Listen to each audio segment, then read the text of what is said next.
Viral, pekerja kebersihan mal diminta bersihkan sepatu pengunjung. Netizen sebut gak ada sopan santun. Mal memang jadi salah satu tempat favorit dikunjungi saat weekend di kebanyakan kota besar. Mal memiliki banyak karyawan yang bekerja di berbagai bidang. Salah satunya, pekerja di bidang kebersihan yang bertanggung jawab membersihkan seluruh bagian mal dan membuat nyaman pengunjung. Namun, artian ini disalahgunakan oleh salah satu pengunjung.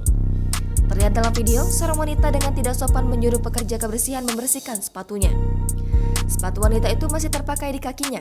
Ia hanya mengangkat kakinya. Pekerja kebersihan itu dengan sabar mengelap dan membersihkan sepatunya dari noda. Video tersebut menyulut kekesalan dari netizen. Banyak netizen menganggap wanita tersebut tidak memiliki sopan santun.